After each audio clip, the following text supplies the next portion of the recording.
4, breaking news. This is WYFF News 4 at 6 in high definition. An early morning fire destroys a doctor's office. This Victorian-style house causing extra problems because of lack of fire protection. Also this evening, we hear from a dog owner after investigators say her pets were shot with a crossbow. Plus, persistent rumors that Greenville Health System may take over ambulance services in Greenville County. The head of St. Francis Hospital says a deal is imminent, a deal that he says would hurt St. Francis. This possible takeover has been talked about for more than a year. And while the deal has never been confirmed by the county or the Greenville Health System, the CEO of Bon Secours St. Francis Hospital believes an agreement is close and that his hospital will suffer because of it. He shared those concerns exclusively today with WYFF News 4's Tim Waller. Tim. Well, Nigel and Carol, Mark Nance is the CEO of Bon Secours St. Francis Health System. Nance is convinced if GHS takes over the ambulance services in this county, more patients, he says, will be taken to the ER at Greenville Memorial than at the ER at St. Francis Hospital. Nance says that would be devastating to his bottom line. It's a big chunk of the hospital business, ambulance transports to the emergency room. It's the fear of losing a portion of that business under a GHS-controlled ambulance system that has a CEO of St. Francis speaking out. You believe this could have devastating consequences? It has significant implications for us. Mark Nance believes the county and his largest competitor, Greenville Health System, are close to a deal right now to have GHS assume control of the operations of Greenville County EMS and its ambulance service. The transportation to and from that venue of care to be entrusted to your competitor. I don't know of any business in Greenville that would say, absolutely, that's a great idea. Nance says his worries are based on a study that was commissioned by the County Council last year. In the 60-page report, there are models of what a partnership between the county and GHS would look like, but no mention of St. Francis anywhere. Now, he says, his own board members are hearing chatter about a possible deal. What we heard was a deal is imminent. It's moving forward and a deal is imminent. Not so, says County Council Chairman Butch Curvin. No deal has been struck? No deal is imminent? Well, no, absolutely not. And the study is not even over. We haven't felt any urgency. There are no timelines or deadlines. Curvin says many options are on the table, including the option no hospital will run the county ambulance service. But the head of St. Francis says he needs more assurance that any deal that's struck will be fair to all. And I don't think any of the purchasers of care in Greenville County want to be at the mercy of any one provider for any service. We also spoke today to Greenville County Administrator Joe Cornell. He too insists no deal between the county and GHS is imminent. Still, Nance says he is instructing the legal department of St. Francis Hospital to submit a Freedom of Information request to the county that will answer those questions once and for all. Carol? Thank you, Tim. Friends and coworkers of a Nashville doctor say he's devastated after an early morning fire destroyed his practice.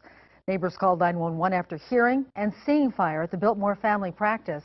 WYFF News 4's Allie Miles explains why this fire destroyed the building so fast.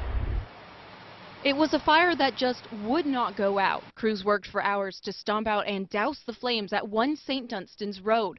The fire made worse by the building's age.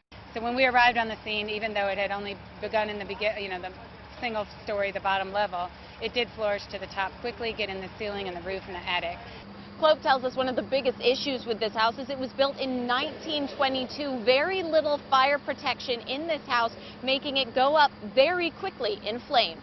Possibly could have the balloon construction, which oftentimes means that there are no fire stops. The joists run the height of the building, and therefore the fire spreads quickly. The good news, no one was injured, and some items like money and laptops with patient information were recovered.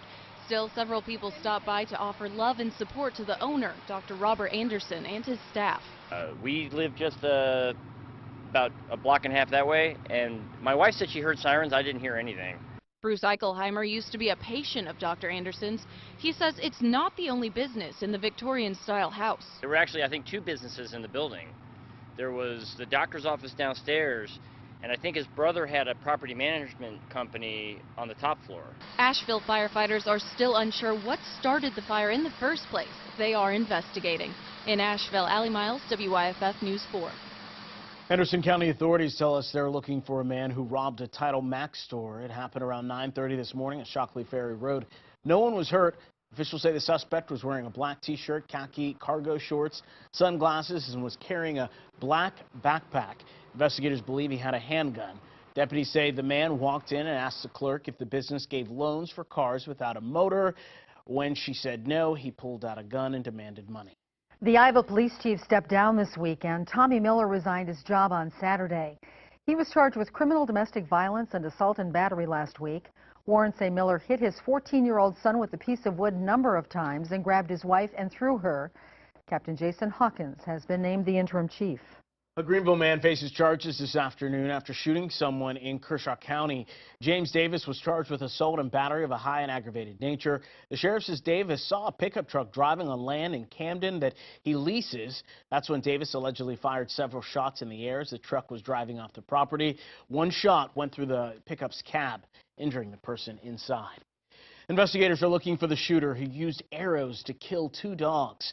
WYFF News 4's Mike McCormick is in Union County, where this crime is at least the latest in a string of animal cruelty cases.